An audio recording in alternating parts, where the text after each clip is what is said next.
Welcome back. In this video, we're going to take a look at the Options area. We're going to go through each element of the Options area within Logbook Pro so that you have a good understanding of configuring Logbook Pro to get the most out of the software. You can get into the options by clicking the Options button on the toolbar, by right-clicking anywhere in the software and going into either the Options area, or you can actually go straight into a specific area that's available in the Options section.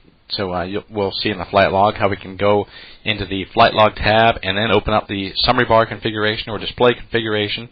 But we can actually get to it quickly just by either right-clicking and going to the area. Also, this little arrow to the right side of the main button, if I click this arrow, I'm going to see options. So remember, if I click the main button, I'm going to open the options area. If I click the arrow portion of this button, then I can actually go into a specific area as well. Well, let's get into the options area and take a look at each of the tabs available that have information that apply to the program setup. As we discussed in the Quick Start video available, the user information is important because Logbook Pro is actually going to come back to this information and place it on your reports, such as brand the bottom of the reports with your name, or place personalized information at the top of the report if you so choose to show that information. That is your choice. And other features within Logbook Pro are going to look back to these options areas for that information. The Custom tab is important because Logbook Pro allows you to make this logbook software in what you need, what your country requirements are. Whether you're in Europe or Asia or America, whatever your requirements are, you can take the baseline logbook that we've provided you and now add your own fields, up to 50 here, 10 of each of these 5 category areas, to turn Logbook Pro into the logbook that you need. There are time fields, and it's important to get the right field, but your time field is to track such as flight times, your duration, your pilot command, solo, etc. Now those fields you don't need to add as custom fields, but I'm just explaining that that is the type of field that a time field is, such as the duration of your flight. A yes/no field is going to show up as a checkbox, so you can check it that you accomplished it, or leave it unchecked that you didn't accomplish it. So you have 10 yes/no fields that you can define. Counter fields are fields that contain integer values, such as the Navy folks that want to track their carrier, trap landings, etc., or your number of takeoffs, whether it's day takeoffs and night takeoffs, for those that want to track this specific takeoff requirements. Logbook Pro's default is to give you day landings and night landings, but some of you also want takeoff columns, so this is where you would go ahead and do that. So we'll go in, we'll add day takeoff, night takeoff, and now we'll be able to see when we get to the logbook section later that we're going to have these fields available. If you want to remove a field at a later time, just click this X to the right of that field, and it will purge that column data, as well as remove the column from the custom display within Logbook Pro. We also allow up to 10 custom expense fields, so you can track, whether it's taxi or lodging, hotel expenses, laundry, whatever you need to track for your business travel related to your flights that you want to track on a trip. You can do that with custom expenses. And then text fields, up to 255 characters per text field. You have 10 custom text fields available. You can track such information as your crew, your passengers, any type of notes. You also get a remarks column that comes with the basic logbook where you can put up to 255 characters of information into. But you might want to leave your remarks for specific remarks, and then you can have text fields such as student notes or instructor notes, or who your student was for the day or who your instructor was. You can use these custom text fields for that purpose. So very customizable capability. Now I showed you the day takeoff and night takeoff. I want to show you that those actually did appear, and we'll go into the quick display here. You've got your day and night takeoff columns that now appeared here in the custom counters. So just to prove what I'm telling you is in fact correct, I wanted you to see it in action. If I actually clear this value out, it will hide in that area. Autofill is a very powerful system to prevent your mistyping data, but also to prevent you from having to type data in the logbook entry. Let's take a look at our Cessna 172, for example. We configured autofill per aircraft type. So here in the Cessna 172, what I'm telling Logbook Pro is when I make a flight entry and I enter a duration, when I'm done making that duration, I want you to put that duration in my cross-country field, my solo field, my pick field. You can also see that we have our custom fields displaying here. Now you might ask, well, I don't want my duration to show as day takeoff. Well, Logbook Pro knows that if it's a yes/no, it's going to, in this case with the tow, it will mark it as a yes. In other words, it will check it for you. And if it's an integer type field here, it will go ahead and put a value of 1 in there, and then you can go ahead and increase the value as needed. So the autofill is a very unique time-saving feature within Logbook Pro, so that you can, when you change a duration value, other columns within your logbook will automatically match that column. You can also see at the bottom of the autofill, you can tell Logbook Pro whether or not you want it to add a landing for you. Typically, if you fly in the daytime, maybe you want it to automatically enter a day landing for you. If you're in a crew type aircraft, or you're doing simulator or any type of an entry where the landing is not to be logged, or you can have a simulator type, then you would select none, and then Logbook Pro will not automatically fill that column for you. So again, very important to completely configure Logbook Pro. So maybe for your Cessna 152, we want it to be pilot command and solo, and then for your Cessna 172, and you can see what I'm also showing you is Logbook Pro has automatically saved values. There's no save button. There's no need. Logbook Pro knows I made a change. I need to store that, and will cover you. All right, so you just make your changes and move along within Logbook Pro. Don't worry, we got you covered. Okay, to the next tab, the aircraft. As we discussed in the Quick Start video, if you watched that video, we discussed about when you first come into Logbook Pro, it's important to set up your aircraft and completely, thoroughly as possible, get your information configured. And the reason I say this is Logbook Pro does not require you, for example, you're flying a Cessna 152, your typical paper logbook, you're going to enter your duration, then you're going to enter your airplane single engine land, then you're going to enter, etc., etc.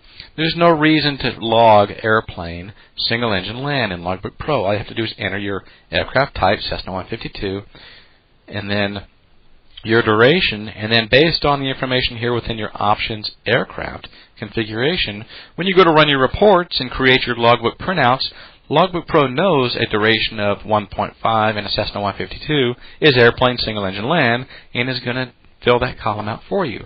So there's no way you can make an error by putting in 1.2 airplane single engine land for a 1.5 duration flight. You know that's an error. You can't have a ASEL column not equal your duration column. But we've further taken that out of your hands in making that error by not even requiring that to be logged. No reason to log any of these columns here within the aircraft section. There's no reason to look at your complex, have a complex column in your logbook, a type rating column in your logbook. It's just not required, because Logbook Pro can calculate that information automatically based on your aircraft type of your flight log entry and your duration. So it is critical to set up your options aircraft area as complete as you possibly can. This green area, as you can see within the color display I have available, means that that is a frozen column. As I scroll to the right, that column is not going to move. I can, as you see, as the mouse changes to a little lock, I can actually say I want these columns that are green to be frozen, or I can take it all the way to the left and have no columns that are frozen. But typically you want to see which aircraft you're working with. If you have an aircraft that you want to remove, you don't fly, just click the X at the far left. You'll be prompted, are you sure you want to delete this? Because when you delete an aircraft type, if there are any flight log entries for that aircraft type, they're going to go bye-bye as well. So be very careful not to delete an aircraft unless you also want that associated flight records for that aircraft type. If you're trying to figure something out, or doing some analysis here, maybe you entered something here in the options aircraft area, there's an easy way to group your data or sort your data. Just click the column header and it will force a sort on that particular column. And as you can see, there's a little arrow that is identifying your sort on that column in the sort direction. You can also rearrange columns. So maybe you wanted the complex to be frozen, and you can rearrange the columns and then select which columns you want to have frozen. All right, the cost per hour, for example, the Cessna 152, I can put in $55 an hour. Red is showing you that there was a change made. When I close this, it will automatically be saved, or I can go ahead and commit it at this time. But let's go ahead and take a look over here at the cost per hour, $55. When I make an entry in Logbook Pro in the Cessna 152 aircraft type, when I change my duration, Logbook Pro is automatically going to take my cost per hour, multiply that by my duration. That way I can have a cost value for that flight entry.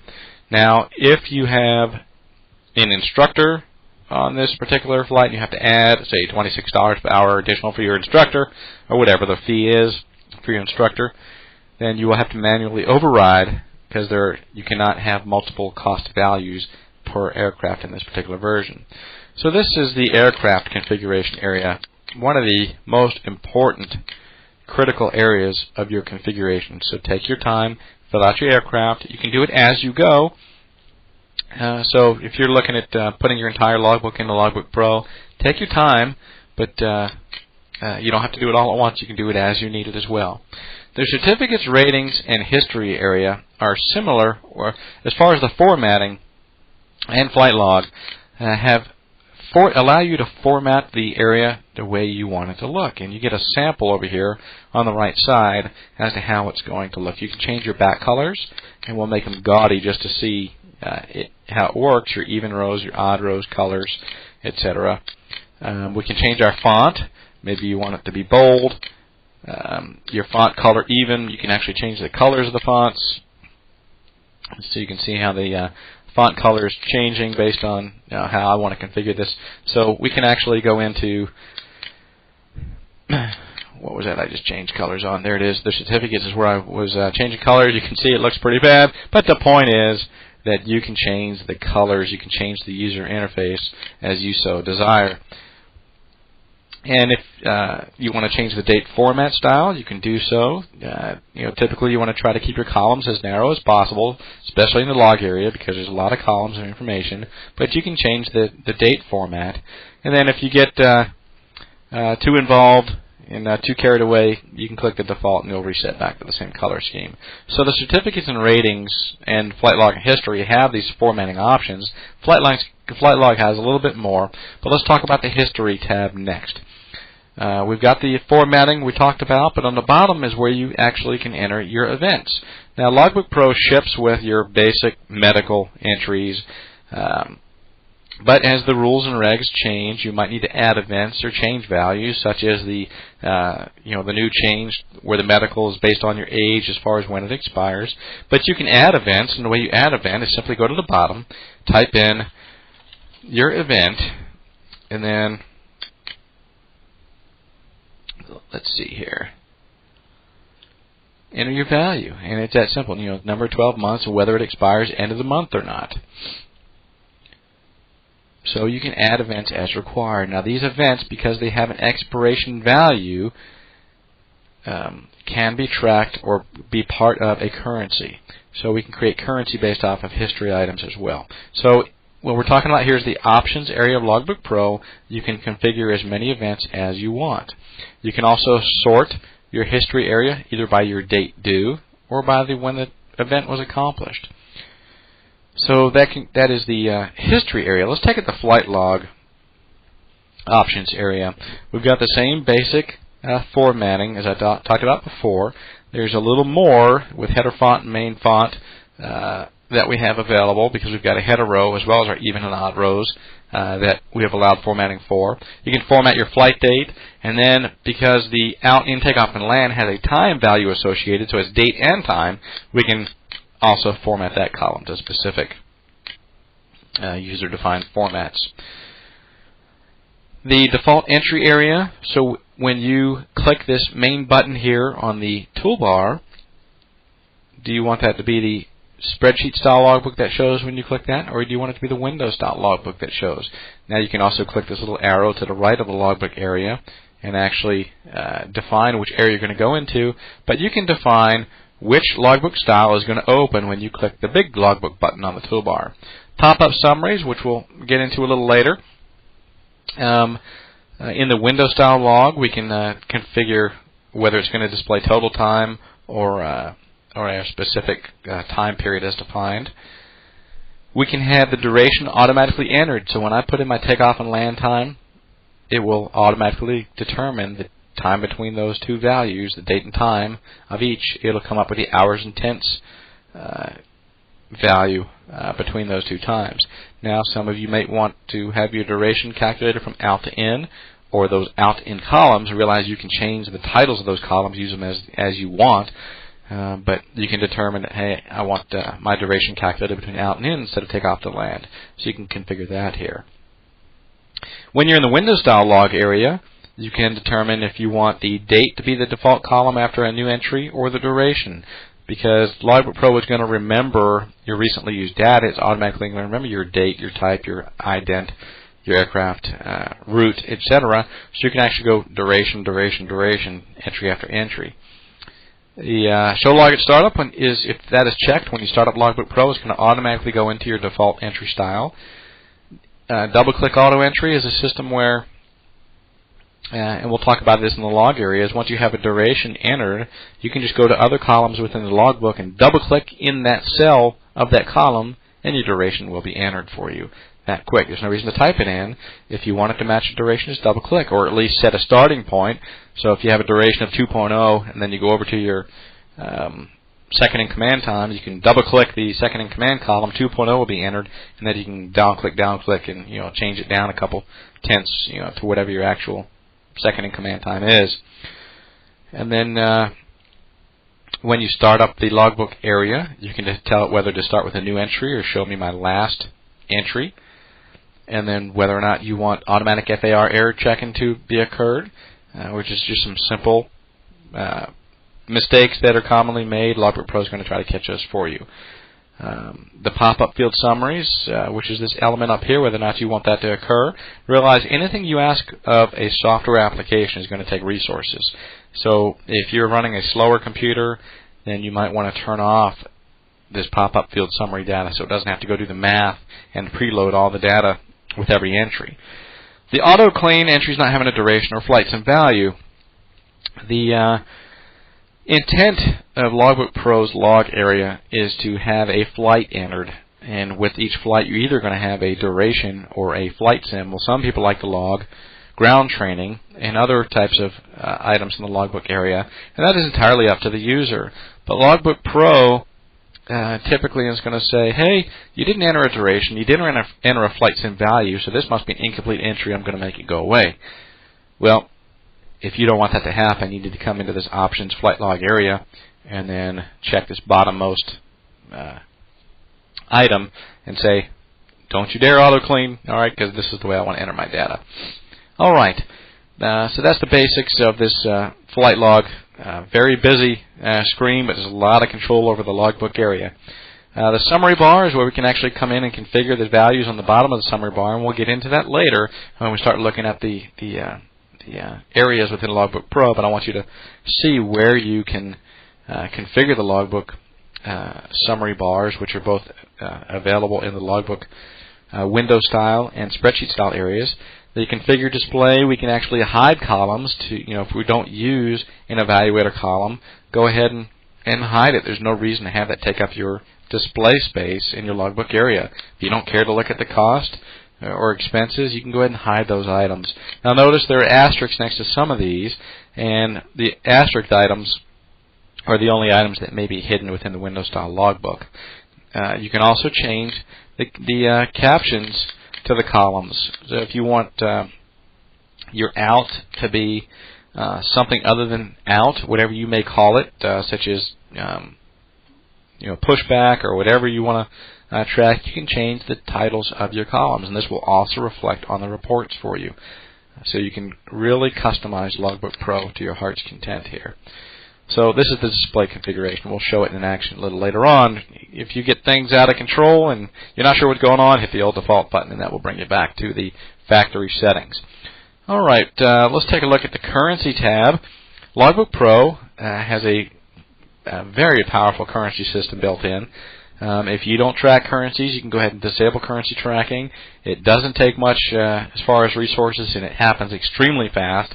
But again, if you're looking for ways of improving the performance of Logbook Pro, you can do so by turning off currency tracking because you don't use it. When you start up Logbook Pro, it will look to see if any of your currencies or history items are going to expire within your preset warning period here. The default is 14 days. If you have something that is going to expire or is expired, then you're going to get a reminder window at startup, and you can turn that on or off per your liking. You can also configure the color of expired items in your reports for currency, as well as the Explorer has a currency section. We can change those color values. You can pick a color, click these bottom two rows, right-click on that, bring up custom colors, or if you're familiar with system colors, you can have it set to a system color as well. But typically, you'll want to use one of the color palette type options. But your red for expired, green for past, purple, or whatever you want it to use is available to you. Then the last tab in the options section is the ability to back up. You can tell Logbook Pro, go ahead and back up, and it's going to prompt me first. So you'll have the option to skip this if you don't want to back up that particular session. But you can back up every time Logbook Pro exits. You can have it keep track of when the last backup was. For example, backup every 30 days or 7 days. Or I'll back it up when I'm ready. And Logbook Pro will tell you when it was last backed up.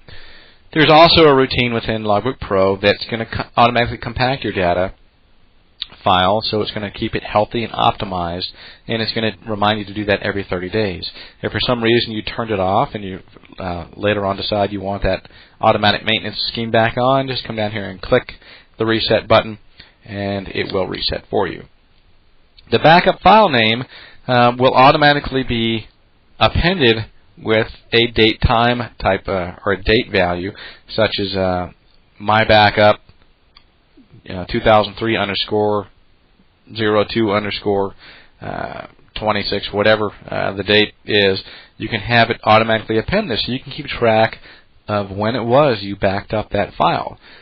If you don't want that, you can uncheck it, and it will just be your datafile.bak, which is the file name or the extension for the backups. Logbook Pro will also check every 30 days on the web whether or not there is a new version available. So if you want to allow that, which it takes next to nothing for resources, the default option is to have it checked. So a lengthy video, lots of information, but you can see there's a lot of configuration capability, especially in the flight log area, which is where you're going to spend most of your time within Logbook Pro until you get into the data analysis portion. And again, you can hit F1 at any one of these screens, and you'll be brought to the exact section of the help file pertaining to this option area. So I hope you got a lot out of this video, and hope to continue on and learn more about the great features of Logbook Pro.